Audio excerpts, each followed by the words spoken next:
मीठे बच्चे, हर एक की नब्ज देख पहले उसे अलफ का निश्चय कराओ, फिर आगे बढ़ो। अलफ के निश्चय बिना ज्ञान देना टाइम वेस्ट करना है। प्रश्न है, कौन सा मुख्य एक पुरुषार्थ स्कॉलरशिप लेने का अधिकारी बना देता है? उत्तर है अंतर्मुखता का। तुम्हें बहुत अंतर्मुखी रहना है। बाप तो है कल्याणकारी, कल्याण के लिए ही राय देते हैं। जो अंतर्मुखी योगी बच्चे हैं वह कभी देह अभिमान में आकर रूसते व लड़ते नहीं। उनकी चलन बड़ी रॉयल शानदार होती है। बहुत थोड़ा बोलते हैं, यज्ञ सर्विस में रुचि रखते हैं। वह ज्ञान की ज़्यादा तिक तिक नहीं करते, याद में रहकर सर्विस करते हैं। ओम शांति। मूल बात जो बाप के पहचान की है उस पर पूरा निश्चय न बिठाने से बाकी जो कुछ समझाते रहते हैं वह कोई की बुद्धि में बैठना मुश्किल है। भल अच्छा अच्छा कहते हैं परंतु बाप की पहचान नहीं। पहले तो बाप की पहचान हो। बाप के महावाक्य है, मुझे याद करो मैं ही पतित पावन हूँ। मुझे याद करने से तुम पतित से पावन बन जाएंगे। यह है मुख्य बात। भगवान एक है, वही पतित पावन है। ज्ञान का सागर सुख का सागर है, वही ऊंचते ऊंच है। यह निश्चय हो जाए तो फिर भक्ति मार्ग के जो शास्त्र वेद अथवा गीता भागवत है सब खंडन हो जाए। भगवान तो खुद कहते हैं, वह मैंने नहीं सुनाया है। मेरा ज्ञान शास्त्रों में नहीं है। बाबा कह रहे हैं कि सबसे पहले बाबा पर निश्चय बैठना चाहिए। म्हणजे बाबा कोण आहे हे त्यांना कळालं पाहिजे। जे कोणी येतील नवीन येतील ज्यांना ज्ञानामध्ये पुढे जायचंय, महत्वाची गोष्ट ही आहे की त्याला बाबा कळालेला आहे। बाबा कौन है? बाबा ज्ञान का सागर है, प्रेम का सागर है, आनंद का सागर है और पतितों को पावन बनाने वाला है। उसको याद न करने के कारण, उससे दूर होने के कारण हमारे जीवन में दुख आता है, टेंशन होता है, परेशानियां होती है। उससे दूर हो गए थे और उससे दूर होने के कारण पाप कर्म होते रहे। तो अभी पाप कर्मों को भस्म करना है, जीवन के तनाव को दूर करना है। माताएं सब अंदर बैठ जाओ, अंदर बैठ जाओ, भाइयों के लिए रहने दो। तो तनाव को अगर दूर करना है, टेंशन अगर खत्म करना है, तो सबसे मुख्य बात है एक बाबा की याद बुद्धी में रहनी चाहिए। तर बाबा म्हणता है की एकदा त्यांना कळालं की बाबा कोण आहे तर मग त्यांच्या बुद्धीमधून बाकी भक्तीच्या सगळ्या गोष्टी निघून जातील आणि बाकीचे जे ज्ञान आहे, बाबा जे ज्ञान आपल्याला देतोय ते सगळं ज्ञान बुद्धीमध्ये क्लियर होईल। तो बाबा कह रहे हैं कि मेरा ज्ञान शास्त्रों में नहीं है। शास्त्रों में क्या है? भक्ति मार्ग का ज्ञान है। बाबा ने जो ज्ञान दिया है, भगवान ने जो ज्ञान दिया है वो शास्त्रों में नहीं है। क्लियर कट बाबा सांगतोय, किती स्पष्ट आहे। याच्यापेक्षा अजून काय स्पष्ट पाहिजे? इतक्या अधिकाराने इतक्या स्पष्टपणे तो सांगतोय कि मेरा ज्ञान शास्त्रों में नहीं है। शास्त्रों में जो ज्ञान है वो भक्ति करने का ज्ञान है, लेकिन सद्गति कैसे होती है? ईश्वरीय ज्ञान से। हम पावन कैसे बन सकते हैं? ईश्वरीय ज्ञान से। हम परम धाम कैसे जा सकते हैं? आराम से ईश्वरीय ज्ञान प्राप्त करने से। सतयुग में कैसे जा सकते हैं? ईश्वरीय ज्ञान के आधार से। भक्ति से हम इधर ही भटकते आए हैं। तो बाबा कह रहे भक्ति मार्ग के जो शास्त्र बनाए गए हैं उसमें मेरा ज्ञान नहीं है। भक्ति मार्ग का ज्ञान है, भक्ति मार्ग का अपना समय है और भक्ति मार्ग चलता रहे मैं आने तक, तो उसके लिए शास्त्र है। लेकिन मैं आने के बाद इसकी ज़रूरत नहीं है। मैं आने के बाद मैं स्वयं तुम्हें ऐसा ज्ञान दे देता हूँ जो तुम भक्त से बच्चे बन जाते हो और बच्चे बनकर देवता बन जाते हो और दुनिया पर राज करते हो। तो जब तक मैं नहीं हूँ तब तक भक्ति का पार्ट है, लेकिन बाद में ज़रूरत नहीं है, फिर मैं आकर अपना ज्ञान तुम्हें सुनाता हूँ। मैं तो ज्ञान दे सद्गति करके चला जाता हूँ, फिर यह ज्ञान प्रायः लोप हो जाता है। ज्ञान की प्रारब्ध पूरी होने के बाद फिर भक्ति मार्ग शुरू होता है। जब बाप का निश्चय बैठे तो समझे। भगवान उवाच, यह भक्ति मार्ग के शास्त्र है। ज्ञान और भक्ति आधा आधा चलती है। ज्ञान का परिणाम सतयुग त्रेता और फिर भक्ति चलती है द्वापर कलयुग, तो आधा आधा। भगवान जब आते हैं तो अपना परिचय देते हैं। मैं कहता हूँ 5000 वर्ष का कल्प है, मैं तो ब्रह्मा मुख से समझा रहा हूँ। तो पहली मुख्य बात बुद्धि में बिठानी है कि भगवान कौन है। यह बात जब तक बुद्धि में नहीं बैठी है तब तक और कुछ भी समझाने से कुछ असर नहीं होगा। किती स्पष्ट बाबा सांगतोय की जोपर्यंत हे ज्ञान कोणाचं आहे आणि परमेश्वर कोण आहे, भगवान कोण आहे, हे जोपर्यंत कळत नाही तोपर्यंत कुछ भी समझाने से कुछ असर नहीं होगा। म्हणजे किती आपल्याला हे पक्क पाहिजे की आपल्याला बाबा पक्का करायचा आहे, त्यांना बाबा कोण आहे हे समजून सांगायचं आहे। और फिर जिनका भाग्य है वो बाबा को जल्दी समझ जाते हैं, क्योंकि उनका बाप है। अगर हम थोड़ा भी परिचय दे तो वो समझ जाते हैं, क्योंकि कल्प पहले भाग्य बनाकर दिया है बाबा ने। तो ऐसे भी नहीं कि सालों साल हम समझाते रहे। एक बार में समझा देना है, समझ में आए तो भाग्य, नहीं तो अपनी शुभ भावना रखनी है, पाठ खुलना बाकी है। लेकिन ऐसे नहीं कि उस पर माथा मारते रहे बार बार बार बार। तो लेकिन बाकी बातें कब बुद्धि में बैठती, ये बाबा समझा रहा है। ये जो ज्ञान है, ये जो कोर्स की भी बातें हैं, बाबा नहीं समझा तो इतनी सुंदर बातें होते हुए भी उनकी बुद्धि में नहीं जाती, क्योंकि ज्ञान किसका है, वो मेरा बाप है और उससे मुझे वर्षा लेना है, वो मेरे लिए आया है। ये जब तक क्लियर नहीं होता है तब तक ये बातें ऊपर से चली जाती हैं। इसलिए बाबा समझा रहे हैं कि पहले तो बाबा अगर नहीं समझ में आता है तो बाकी कुछ समझाओ मत, कोई ज़रूरत नहीं है, क्योंकि असर ही नहीं होगा। सारी मेहनत ही इस बात में है। अगर बाबा म्हणतात मेहनत जर करायची तर याच्यामध्ये करा की त्यांना बाबा समजून सांगा, बस। बाप आते ही है कब्र से जगाने। कब्र से जगाने मतलब हम ये जो शरीर है मिट्टी का पुतला है और आत्मा उसमें दबकर रह गई। तो जैसे कि कब्र है, कब्र में पड़ी है आत्मा, और कब्र से आत्मा को जगा रहे हैं, क्योंकि हम अपने आप को ही भूल गए थे, अपने आप को समझ ही नहीं पा रहे थे।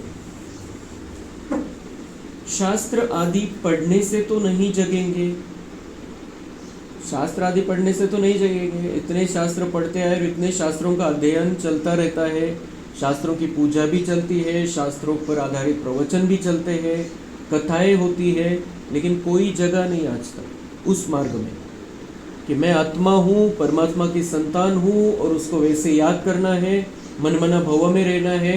ये जागृति तो किसी में भी नहीं आई। हमने सुना परसों रामनाथ भाई को कि सब कुछ पढ़ लिया मैंने, लेकिन उसमें आत्मा क्या यही पता नहीं चला।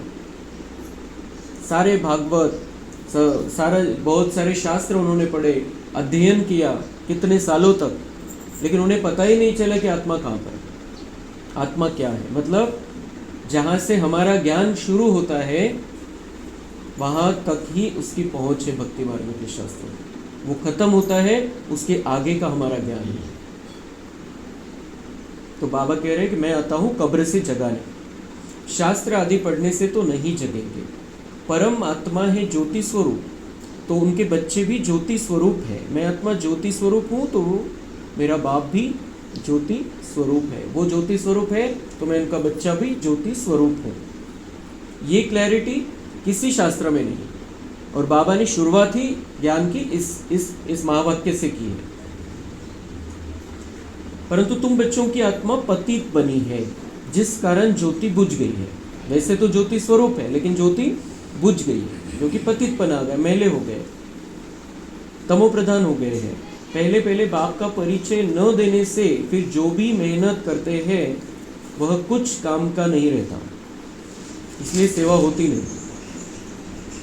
मतलब अगर बाप ही नहीं समझा तो बाकी कुछ भी बातें बुद्धि में बैठेगी नहीं और वो बाबा का बच्चा बनेगा नहीं।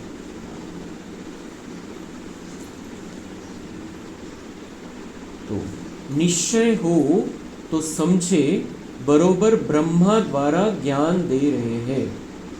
मतलब एक तो निश्चय हो कि शिव ज्योति स्वरूप है, मेरा परम पिता है।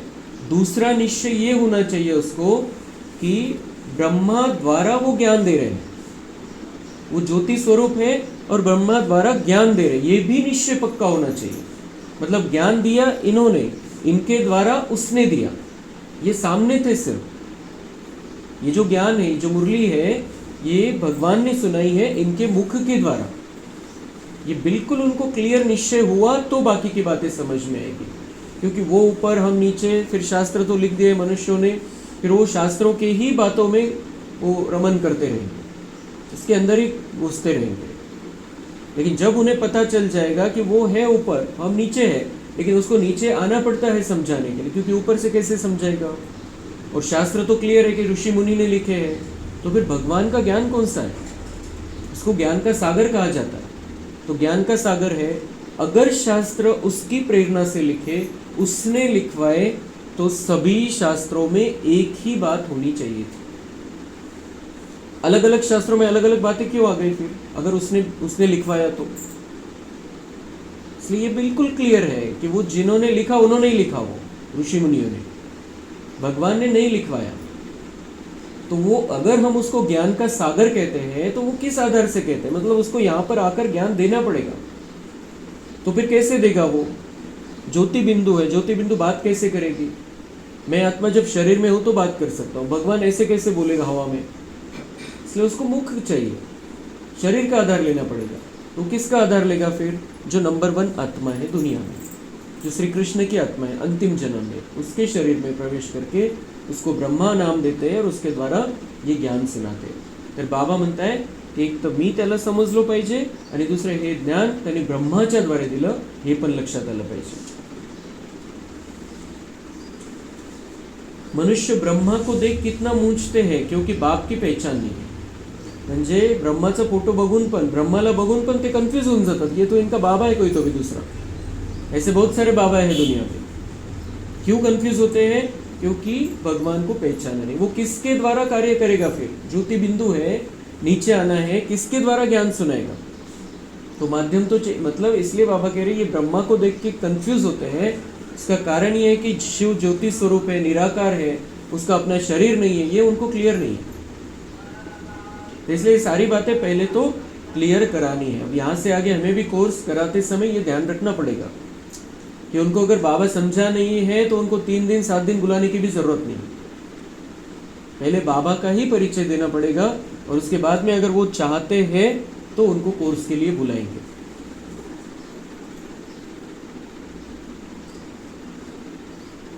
तुम सब जानते हो भक्ति मार्ग अब पास हो गया है। भक्ति मार्ग पास हो गया है, वो मार्ग खत्म हुआ, उसकी मतलब उस मार्ग से जो प्राप्ति मिलती थी अल्पकाल की भी, वो भी खत्म हो गई। इसलिए बाबा डायरेक्ट कह रहे हैं कि भक्ति मार्ग अब पास हुआ। कलयुग में है भक्ति मार्ग और अब संगम पर है ज्ञान मार्ग। कलयुग में भक्ति मार्ग है और वो जो भक्ति में ही रहने वाले जो कलयुगी है वो तो उनके लिए भक्ति मार्ग है, उनके लिए कलयुग है। लेकिन संगम युग में हम आ गए हैं, हमारे लिए ज्ञान मार्ग खुला हो गया। इस रास्ते पर हम आ गए, हमारे लिए बाबा ने ये रास्ता खोल दिया क्योंकि हम संगम युग में आ गए हैं। हम अब 84वें जन्म में हैं। 83वें जन्म में हम भक्ति मार्ग में थे।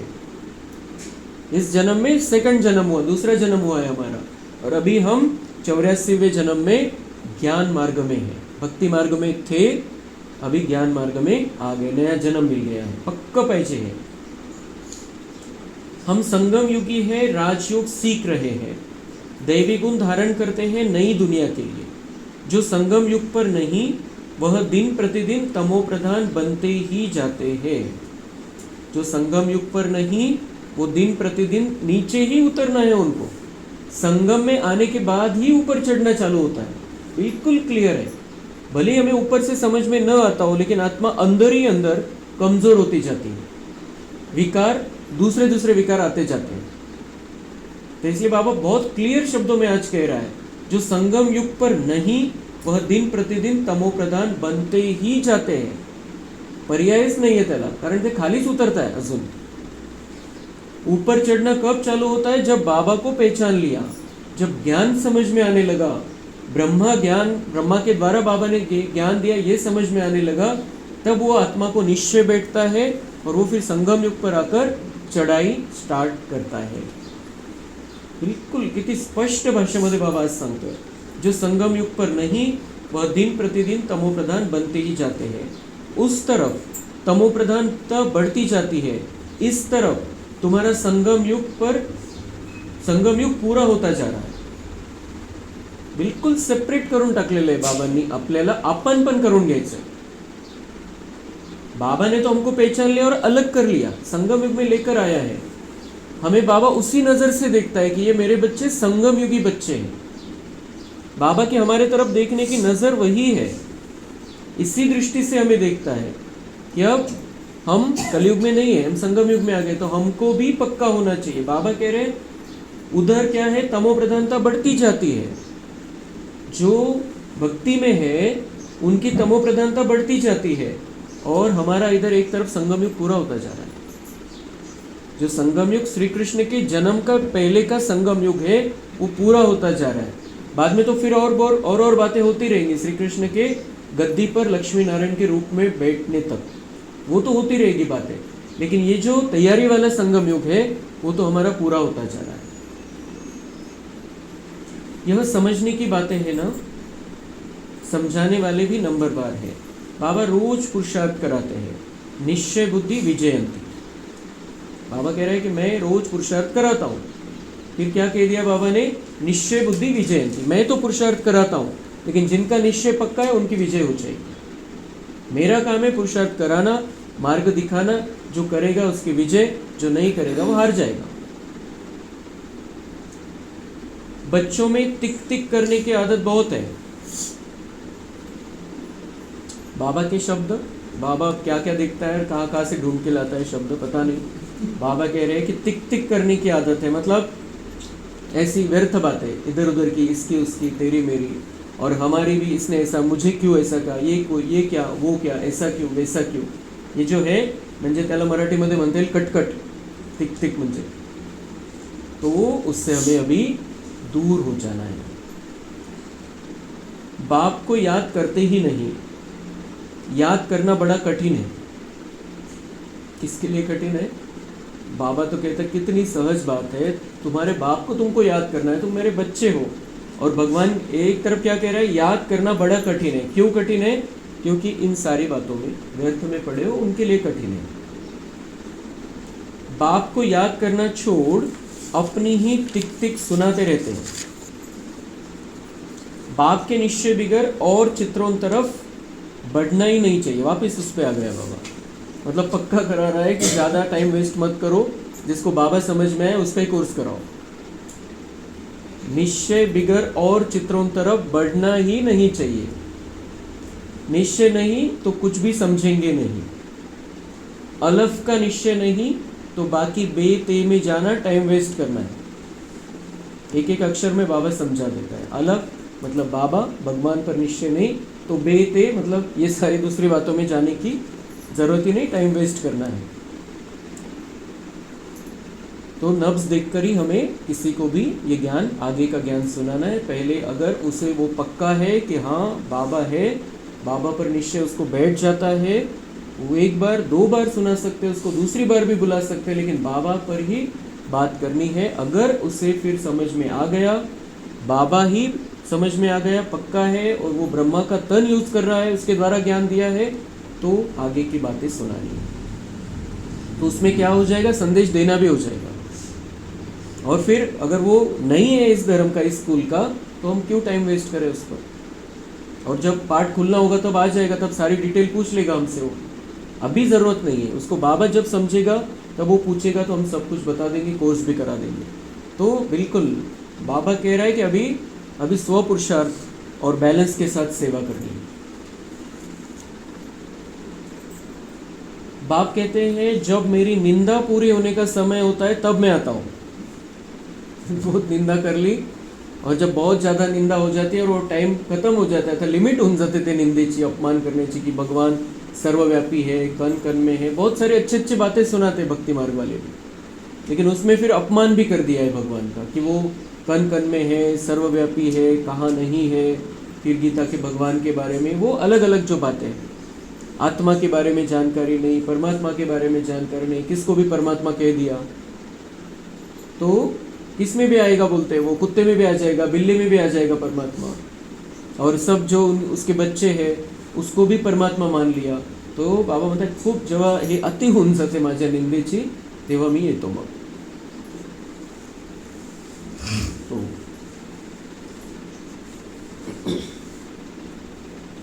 आधा कल्प उन्हों को निंदा करनी ही है, करनी। बाबा म्हणतात की 2500 वर्ष निंदा करायचीच आहे, कारण ते ज्ञान विसरून गेले देहभान आल्यामुळे।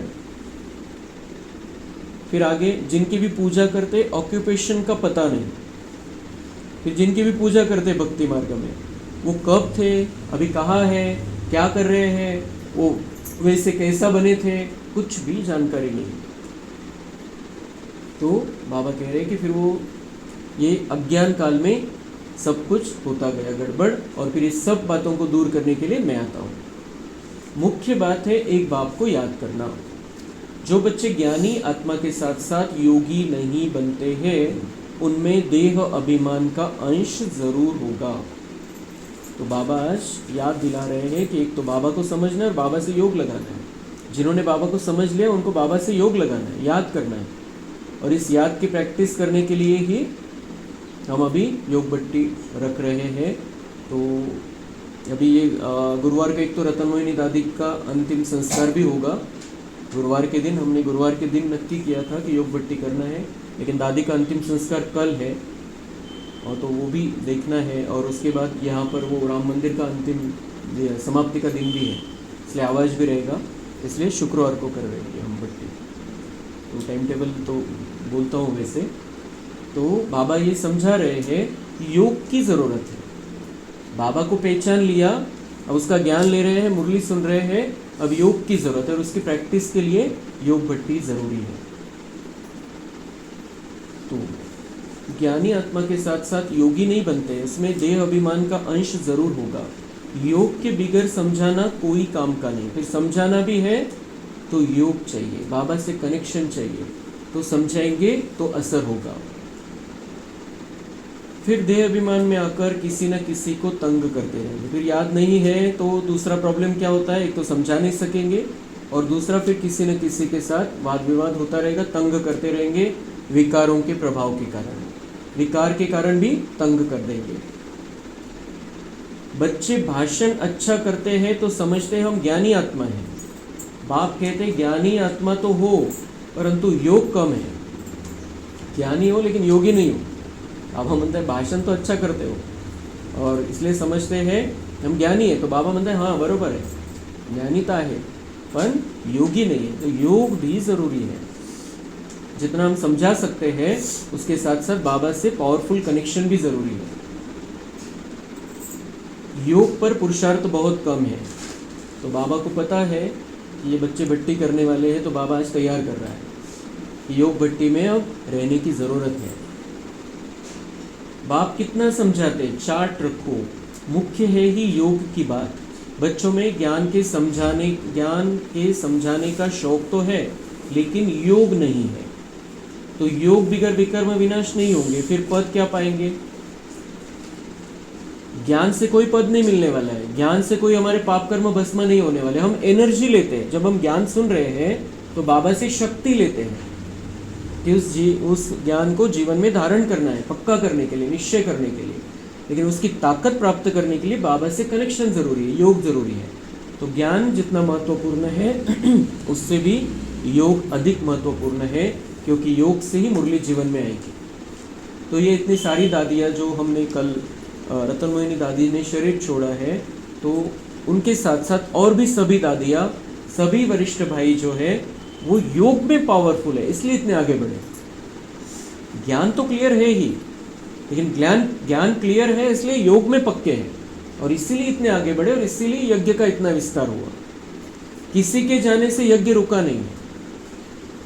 मम्मा चली गई, बाबा चले गए, बाकी सभी दादियाँ चली गई। ये जो शुरुआत में थे सभी 350 आत्माएं, अब उनमें दादी बची थी तो दादी भी कल चली गई। यज्ञ रुकने वाला नहीं, अभी तो बाबा का कार्य और विस्तार से होगा। लेकिन इन आत्माओं ने ये सारा अपना जो पार्ट था बहुत अच्छी तरह से निभाया और उसका मूल आधार था ज्ञान और योग में पक्के थे। और ज्ञान और योग के कारण धारणा और सेवा ऑटोमेटिक हो जाती है। तो ये इन लोगों से हमें प्रेरणा लेनी है। रतन मोहिनी दादी जो अभी हमने स्वयं सामने से देखा है कि अंत में कैसे उपराम हो गई थी, कैसे वैराग्य में रहने लगी थी, कैसे वो बिल्कुल पक्का था कि अब मुझे यहाँ से जाना है। तो उसके जाने से पहले सभी को वो सकाश का पार्ट बाबा ने उनका रखा था और अचानक से मतलब ऐसा लगता था कि दादी को कुछ प्रॉब्लम ही नहीं है, तबीयत के बारे में कोई समाचार ही नहीं आते थे रतन मोहिनी दादी के। अचानक समाचार आ गया और अचानक चले गए। तो वो पार्ट 100 वर्ष उन्होंने पूरे किए और चली गई वो आत्मा, लेकिन अपना पूरा कार्य करके गई है। बाबा ने उनके द्वारा जो कराना था वो सब करा लिया।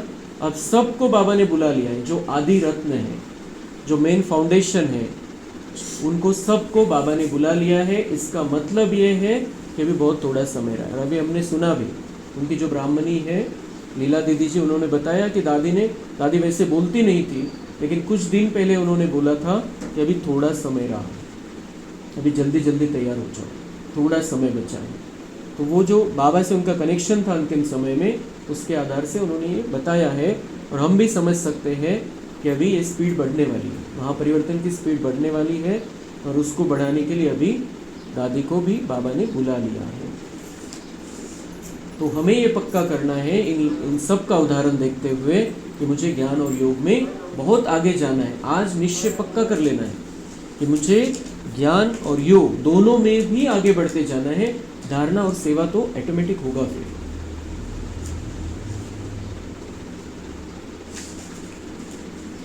तो मुख्य है ही योग की बात। बच्चों में ज्ञान के समझाने का शौक तो है, लेकिन योग नहीं है, तो योग बिगर विकर्म विनाश नहीं होंगे, फिर पद क्या पाएंगे। योग में तो बहुत बच्चे फेल हैं, समझते हैं हम 100% है, परंतु बाबा कहते 2% है। समझते हैं हम 100% है, कुछ बच्चे समझते हैं हाँ बाबा बाबा बाबा, हमारा बाबा के साथ योग है। लेकिन योग कैसे होता है बाबा के साथ? जब हम अपने आप को आत्मा देखते हैं, बाबा को ज्योति बिंदु स्वरूप में देखते हैं और उनसे पूरा मजबूत कनेक्शन रखते हैं, तब वो योग है। तो बाबा कहते भले तुम कहते रहो कि 100% योग है, लेकिन बाबा कहते 2% ही है। मतलब इतना योग को, एक्यूरेसी को हमको बढ़ाना है, इतना योग अच्छा होना चाहिए हमारा। बाबा खुद बतलाते हैं, भोजन खाते समय याद में रहता हूँ फिर भूल जाता हूँ। तो बाबा का अंतिम जो वर्ष थे 2-3 वर्ष, उसमें बाबा संपूर्णता को प्राप्त कर चुके थे, लेकिन उसके पहले तो उन्होंने भी पुरुषार्थ किया है। ब्रह्मा बाबा ने इतना पुरुषार्थ किया है, उस आधार से ही वो नंबर 1 बनने वाले हैं। पुरुषार्थ किया है, ऐसे नहीं कि बाबा ने कोई उन पर जादू कर दिया था और वो ऑटोमेटिक बाबा की याद में रहते थे। उनसे भी बाबा ने पुरुषार्थ कराया, उनको भी मेहनत करने लगाई बाबा ने। वो भले ही उनकी मोहब्बत बाबा से इतनी थी कि उनको लगता नहीं था मेहनत, लेकिन बाबा ने उनसे भी ये सारा पुरुषार्थ कराया। इसलिए ब्रह्मा बाबा अपना उदाहरण सुनाते हैं, पहले वाला जो 2-3 वर्ष लास्ट का वो छोड़ के, कि भोजन खाते समय याद में रहता हूँ फिर भूल जाता हूँ, स्नान करता हूँ तो भी बाबा को याद करता हूँ, भल उनका बच्चा हूँ फिर भी याद भूल जाती है। क्योंकि बाबा के व्यर्थ तो नहीं चलता था, ब्रह्मा बाबा का व्यर्थ संकल्प तो नहीं चलता था कुछ भी, लेकिन इतना सारा कारोबार, इतने सारे कहाँ से प्रॉब्लम आते थे और तब सबके लेटर आते थे, सबके समाचार आते थे कि यहाँ ये विघ्न आ गया, इस भाई ने ये कर दिया, ये बहन ने ये कर दिया, ऐसा हो गया वैसा हो गया, ये विघ्न आ गया, वो बाहर वाले आ गए, ये वो मकान खाली करना है, नया सेंटर कहाँ रखेंगे, कहाँ क्लास होगी। अलग अलग बातें बाबा के सामने आती रहती थी बार बार। तो इसलिए उस टाइप के संकल्प तो चल नहीं है कि अब क्या करना है, अब इनको क्या सुनाना है, इनको क्या बोलना है, अभी क्या करेंगे वहाँ पर। वो तो संकल्प, क्योंकि ऐसे नहीं कि जादू से होता था सब कुछ। ब्रह्मा बाबा के द्वारा शिव बाबा कराता था, लेकिन ब्रह्मा बाबा का भी तो अपना विचार चलता था उस बारे में। तो इसलिए बाबा का व्यर्थ भले ही न चलता हो, लेकिन दूसरे विचार तो आते थे। इसलिए बाबा कह रहा है कि मैं जब याद करने बैठता हूँ तो कुछ समय तो रहती, लेकिन याद फिर भूल जाती, फिर उसको मन बुद्धि को एकाग्र करना पड़ता था। भोजन के समय स्टार्ट में बाबा याद में बैठते थे, फिर दूसरे विचार आ जाते थे, फिर मन बुद्धि को एकाग्र करना पड़ता था। स्नान के समय भी वैसा ही, मतलब ब्रह्मा बाबा ने हमारे जैसा ही पुरुषार्थ किया है, लेकिन नंबर 1 बन गए क्योंकि उनका निश्चय पक्का था। तो फिर भी बाबा कह रहे हैं कि ज़रूर ये समझते हो, यह तो नंबर 1 में जाने वाला है, ज़रूर ज्ञान और योग ठीक होगा। फिर भी बाबा कहते हैं योग में बहुत मेहनत है, योग में बहुत मेहनत है, मतलब इतना सोपा नहीं है। इसलिए बाबा कहते हैं ये मासी का घर नहीं है। मासी कैसे है, मासी को मना सकते हैं, अगर कोई बहुत नॉर्मल मासी है तो उसको मनाना बहुत सहज होता है। तो वैसे बाबा कह रहे हैं ये मासी का घर नहीं है, बाबा को याद करना भी इतना सिंपल नहीं है, इतना सहज नहीं है। तो ये ब्रह्मा बाबा ने भी खुद देखा है कि इसमें मेहनत है, मतलब मन बुद्धि को एकाग्र करना है, ठिकाने पर लाना है, वो भागती रहेगी इधर उधर। ट्रायल करके देखो फिर अनुभव सुनाओ, ट्रायल करो फिर अनुभव सुनाओ कि मन बुद्धि कैसे, मतलब अंदर ही अंदर अपने आप को चेक करते रहना है, मन बुद्धि कहाँ भाग रही है। कर्म करते हुए भी, जब हम बैठते हैं याद में, उस समय भी देखना है, ट्रायल करके देखना है। फिर बाबा कहते हैं कि अनुभव सुनाओ। तो अभी हम भट्टी करेंगे तो जिसको अनुभव सुनाना है वो भी सुना सकते हैं, अभी बाद में तो सुनाएंगे तब सुनाएंगे, लेकिन भट्टी के समय भी बाबा को याद करेंगे, बाबा की याद में रहना है, तो जिसको भी अनुभव सुनाना है वो भी सुना सकते हैं। तो ट्रायल करके देखो फिर अनुभव सुनाओ। बहुत मीठा माशूक है, बाबा कह रहे हैं मैं बहुत मीठा माशूक हूँ तुम्हारा, समझ जाओ मेरे को, मैं बहुत मीठा हूँ, सचमुच मीठा हूँ। बाबा कह रहे हैं ऐसे ही नहीं कहते रहो ऊपर ऊपर शब्दों से, लेकिन मैं सच में मीठा हूँ, क्योंकि मेरे अंदर कोई कड़वाहट है ही नहीं, विकारों की कड़वाहट, विकारों की गंदगी है ही नहीं, इसलिए मैं सचमुच में मीठा हूँ। तुमने मुझे सच में कहा है कि तुम मेरा मीठा बाबा है, तो मैं सच में मीठा हूँ। तो इस मेरे मिठास को बुद्धि में रखते हुए मुझे बहुत प्यार से याद करो। उनको जितना याद करेंगे तो हमारे विकर्म विनाश होंगे, हम सतोप्रधान बन जाएंगे। अपने को देखिए हम कितना समय याद में रहता हूँ। बाबा को रिजल्ट बतानी चाहिए, रिजल्ट बताओ कितना समय याद में रहते हैं। याद में रहने से ही कल्याण होगा, बाकी जास्ती समझाने से कल्याण नहीं होगा, जास्ती समझाने की जरूरत नहीं है। बाबा कहते याद में रहो तो प्रभाव पड़ेगा। समझते कुछ नहीं, अलग बिगर काम कैसे चलेगा। बाबा को ही नहीं समझाया, कितना भी समझाते रहो कुछ नहीं होने वाला। बाबा बोलते हैं अलग बिगर काम कैसे चलेगा। अलग अल्लाह को नहीं समझाए तो कैसे चलेगा, कितना भी समझाओ तुम, फायदा नहीं है। योग नहीं तो सारा दिन टाइम वेस्ट करते रहे, मतलब बाबा बीच बीच में हमारे लिए भी कह रहे हैं, समझने समझाने के लिए भी कह रहे हैं, उनको कैसे समझाना है, क्या समझकर फिर समझाना है, ये सारी बातें समझा रहे हैं। योग नहीं तो सारा दिन टाइम वेस्ट करते रहते। बाबा को तो तरस पड़ता है, ये क्या पद पाएंगे, इसलिए इतना सारा सुनाता रहता है, ये क्या पद पाएंगे। मुझे तरस पड़ता है कि ये ऐसे है, वेस्ट करते रहते हैं टाइम, तो क्या पद मिलेगा। बच्चे हैं मेरे और इधर उधर की बातों में पड़े, घूमते फिरते, मुझे याद नहीं करते, तो क्या पद पाएंगे बेचारे। बाबा म्हणते की तरस पड़ता है मुझे। बाबांनी आपल्याला बिचारा नहीं म्हटलं पाहिजे। तकदीर में नहीं है तो बाप भी क्या करे। फिर बाबा के सारे संकल्प बंद हो जाते हैं। तरस पड़ता है बाबा को, लेकिन एक ही महावाक्य में बाबा ने बता दिया कि फिर मैं क्या संकल्प करता हूँ। तकदीर में नहीं है तो बाप भी क्या कर, मैं क्या कर सकता हूँ। अगर उसकी तकदीर में ही नहीं है तो मेरा काम है समझाना। बाप तो घड़ी घड़ी समझाते हैं, दैवी गुण अच्छे रखो, बाप की याद में रहो, याद बहुत ज़रूरी है। कितनी बार बाबा ने याद का महत्व आज बताया है। याद से लव होगा तब ही श्रीमत पर चल सकेंगे। प्रजा तो ढेर बननी है, तुम यहाँ आए ही हो यह लक्ष्मी नारायण बनने, इसमें मेहनत है। बल स्वर्ग में जाएंगे, परंतु सजाएं खाकर फिर पिछाड़ी में आकर पद पाएंगे। थोड़ा सा बाबा तो सब बच्चों को जानते हैं ना, जो बच्चे योग में कच्चे हैं वह देह अभिमान में आकर रुसते और लड़ते झगड़ते रहेंगे। फिर योग का महत्व बता रहे हैं बाबा, फिर बता रहा है, योग में कच्चे हैं तो देह अभिमान रहेगा, मैं पना रहेगा, आत्मिक स्थिति नहीं रहेगी, और आत्मिक स्थिति नहीं है तो रूसेंगे। रूसना भी बहुत बड़ा आसुरी अवगुण है, रूसना नहीं है। अभी जैसे बड़े लेवल का रूसना नहीं है हमारा, बाबा के जो भी बच्चे हैं जहाँ भी जिस भी सेंटर पर है, बड़े लेवल का रूसना तो नहीं होता है, लेकिन थोड़ा सा नाराज़ हो जाते हैं। ऐसा कह दिया, मेरे को ऐसा किया, कहा मैंने इतना सारा पुरुषार्थ किया, मैं बाबा की इतनी याद में हूँ, इतनी सेवा करता हूँ, फिर भी मुझे ऐसा कहा, दीदी ने ऐसा कहा, इन्होंने ऐसा कहा, उन्होंने वैसा कहा, मम्मी ने ऐसा कहा, पप्पा ने ऐसा कहा, भाई ने ऐसा कहा, बहन ने ऐसा कहा, थोड़ा सा रूस जाते हैं।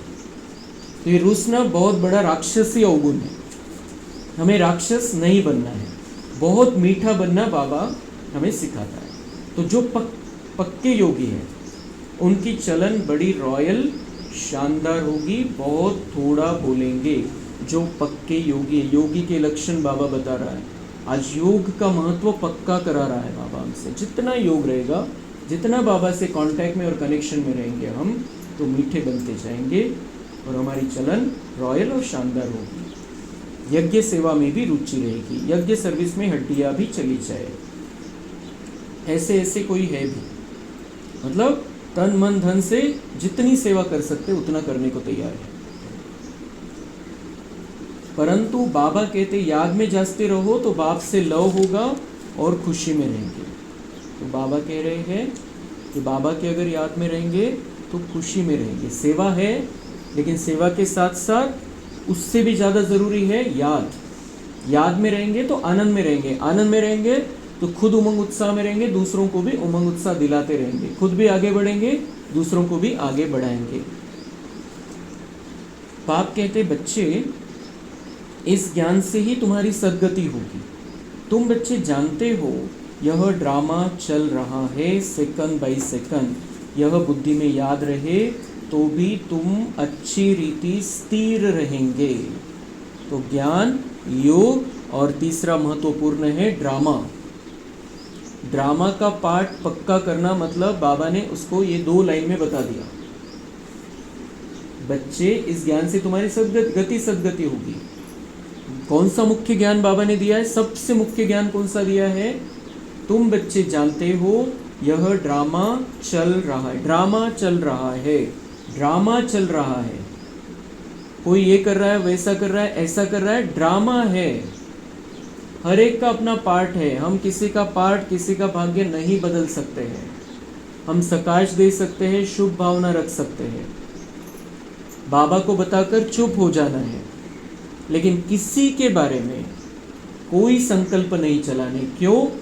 क्योंकि हम जानते हैं ये ड्रामा चल रहा है सेकंड बाय सेकंड, कोई इसको बदल नहीं सकता। सेकंड सेकंड की रिकॉर्डिंग है, इसलिए जिसका जो पार्ट स्वीकारते चलना है और हमें आगे बढ़ना है। हमें अपना पुरुषार्थ करना है, अपना ड्रामा अपने हाथ में है, दूसरे किसी का ड्रामा अपने हाथ में नहीं है। और हमारा हमारे हाथ में क्यों है? क्योंकि हमने 5000 वर्ष पहले क्या संकल्प किया था और कितनी ऊंची उड़ान भरी थी पुरुषार्थ में, पता नहीं है। एक संकल्प चाहिए सिर्फ कि मुझे बाबा का पक्का बच्चा बनना है और बहुत श्रेष्ठ पुरुषार्थ करना है। तो हम आगे बढ़ते जाएंगे, उसी हिसाब से, उसी नज़रिए से हम अपने जीवन को देखेंगे, अपने जीवन को चलाएंगे। तो हमारा ड्रामा हमारे हाथ में है, क्योंकि संकल्प मेरे हाथ में है और संकल्प से ही सिद्धि होती है। बाकी किसी का भी ड्रामा हमारे हाथ में नहीं है, कुछ नहीं कर सकते हम कितना भी सोच ले किसी के बारे में, अगर किसी का पार्ट ही वैसा नहीं है तो कुछ नहीं कर सकते। ये पक्का करना है हमको। ड्रामा का पार्ट पक्का हो जाए तो सारे प्रॉब्लम सॉल्व हो जाएगा, सारा टेंशन समाप्त हो जाएगा, हमारे पुरुषार्थ में स्पीड आ जाएगी और हमारा पुरुषार्थ देख के दूसरे में भी स्पीड आ सकती है, उसका भी उमंग उत्साह बढ़ सकता है। लेकिन उसके लिए रुक कर हम अपने आप को नीचे न लेके जाए, क्योंकि हमें सबको आगे लेकर जाना है, लेकिन हमें आगे होता हुआ उसको देखने में आना चाहिए कि आगे जाने से क्या फ़ायदा होता है, कितना अच्छी स्थिति बन जाती है।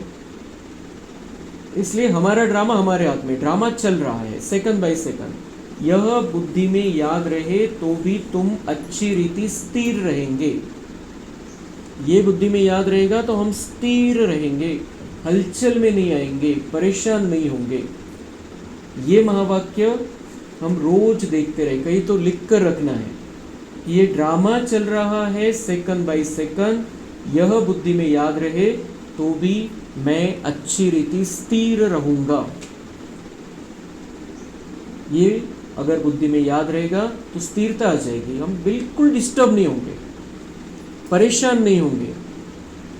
जो भी हुआ है उसको फुल स्टॉप, आगे क्या करना है ये हम देखेंगे।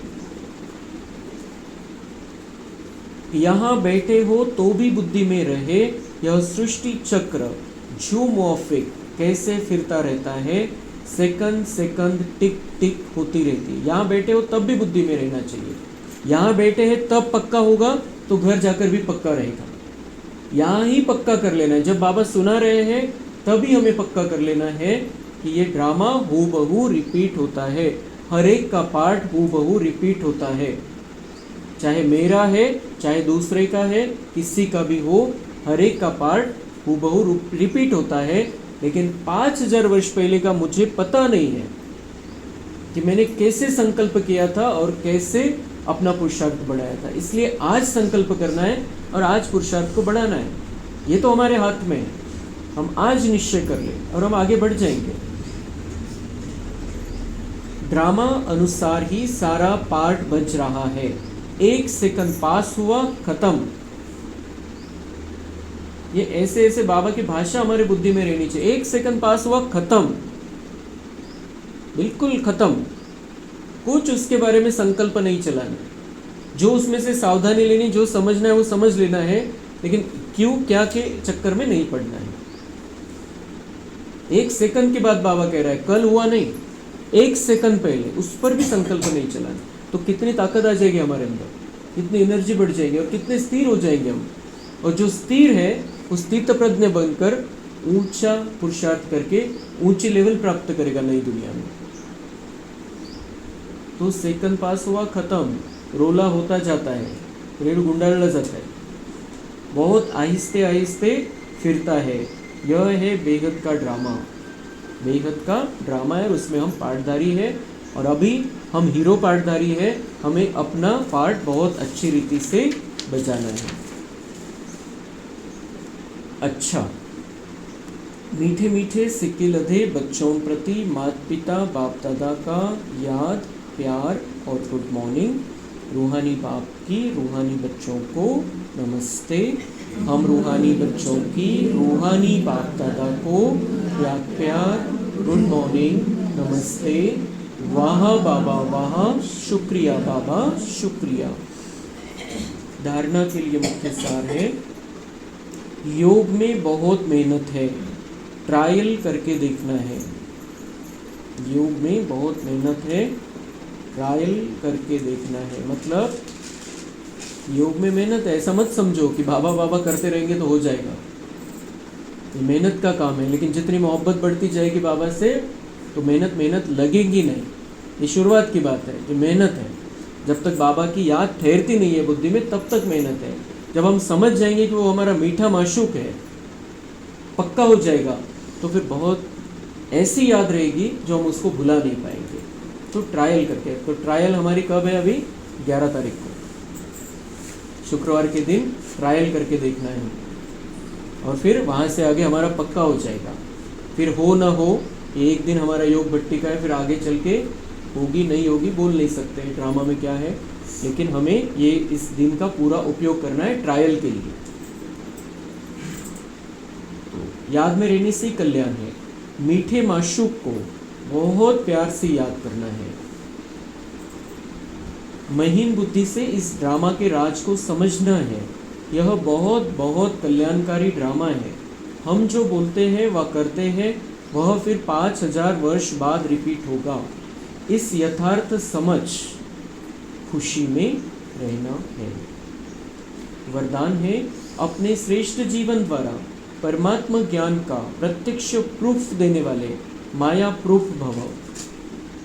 अपने श्रेष्ठ जीवन द्वारा परमात्मा ज्ञान का प्रत्यक्ष प्रूफ देने वाले माया प्रूफ हो। ये जो सभी आत्माएं एडवांस पार्टी के, उन्होंने ये प्रूफ दे दिया है। परमात्मा ज्ञान से क्या परिवर्तन होता है ये दिखा दिया है। और अभी भी हम वरिष्ठ लेवल पर जो है दादिया दीदिया, उनकी वो देख रहे कैसी धारणा युक्त स्थिति है।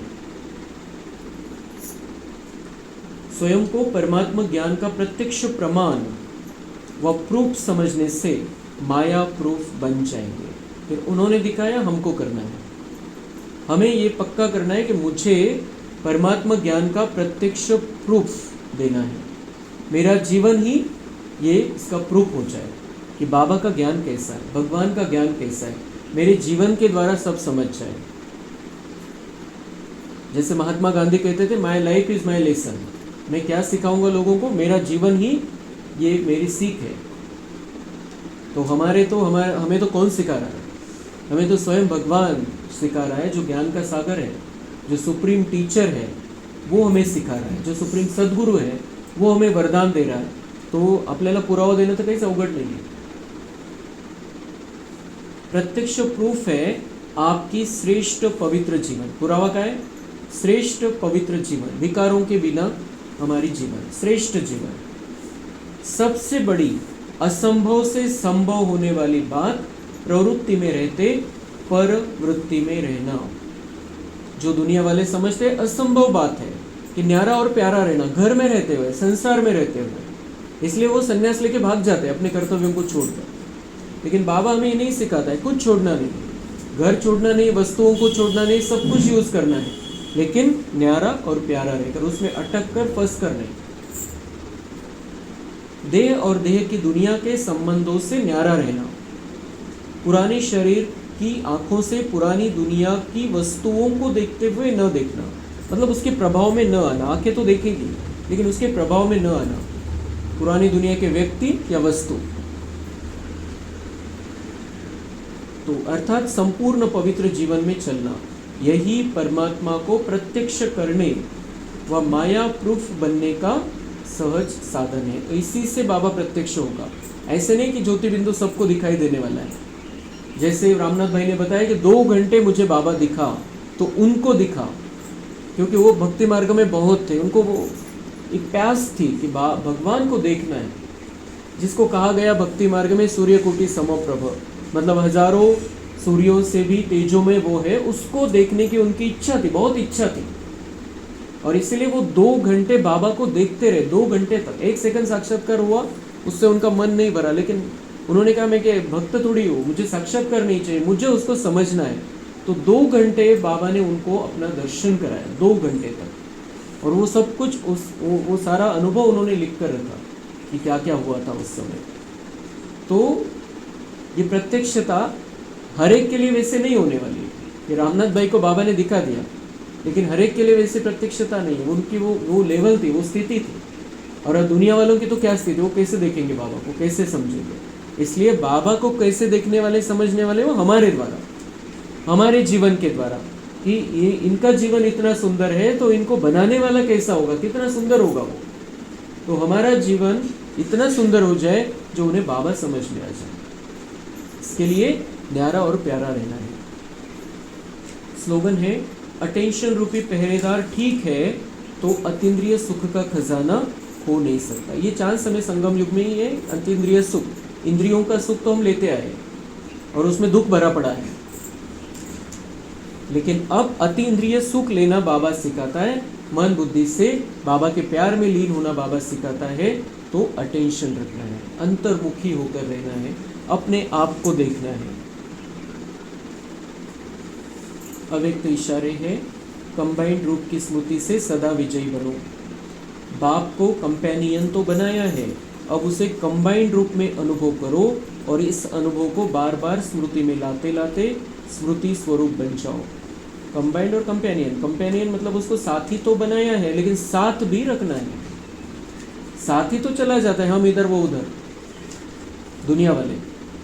लेकिन बाबा को सिर्फ साथी बनाना नहीं, मैं हूँ बाबा है, लेकिन उसको कंबाइंड रखना है, जो जुड़े हुआ है, कंटिन्यू जुड़ा हुआ है। तो मन बुद्धि से हमें बाबा के साथ में रहना है, उसको अपने साथ में रखना है। तो कंपेनियन साथी के साथ साथ उसको साथ भी रखना है। और इस अनुभव को बार बार स्मृति में लाते हुए स्मृति स्वरूप बन जाओ कि मैं और बाबा अलग अलग हुई नहीं। जैसे वो अर्धनारीश्वर या शिव शक्ति स्वरूप दिखाते हैं, मतलब साथ है, कंबाइंड है वो स्वरूप। तो बार बार चेक करो कि कंबाइंड हूँ, किनारा तो नहीं कर लिया। जितना कंबाइंड रूप का अनुभव बढ़ाते जाएंगे उतना ब्राह्मण जीवन बहुत प्यारी मनोरंजक अनुभव होगी। कंबाइंड रूप का अनुभव बढ़ाते जाएंगे तो ये जीवन बहुत मनोरंजक और प्यारी अनुभव होगी। ऐसे दुनिया वालों को लगता है ये तो त्याग का जीवन है, ये तो हम कर ही नहीं सकते, ये ऐसा कैसे सब कुछ छोड़ देना है, ये नहीं करना, वो नहीं करना, वो नहीं करना। लेकिन बाबा कह रहे ये जीवन कैसी है, बहुत सुंदर जीवन है, मौज वाली जीवन है, आनंद की जीवन है, प्यारी जीवन है, बहुत सुंदर जीवन है, देवताओं से भी बहुत अच्छी जीवन है, श्रेष्ठ जीवन है। लेकिन उसका अनुभव कैसे होगा? जितना हम बाबा को साथ में रखेंगे। साथी तो है लेकिन उसको साथ में रखना है, हर कर्म में साथ में रखना है। जो कुछ भी कर रहे हैं, जिसके साथ बात कर रहे हैं, कहाँ जा रहे हैं, बाबा को छोड़ना नहीं है, बाबा को साथ में रखना है। तो बाबा हमें शक्ति देता रहेगा, प्यार देता रहेगा, आनंद देता रहेगा। तो जो कुछ भी कर रहे हैं, जहाँ भी जा रहे हैं, हमारा जीवन आनंद वाला जीवन होगा। संगम युगी जीवन मौजों का जीवन है, ये नीरस या त्याग वाला जीवन नहीं है, मौजों का जीवन है।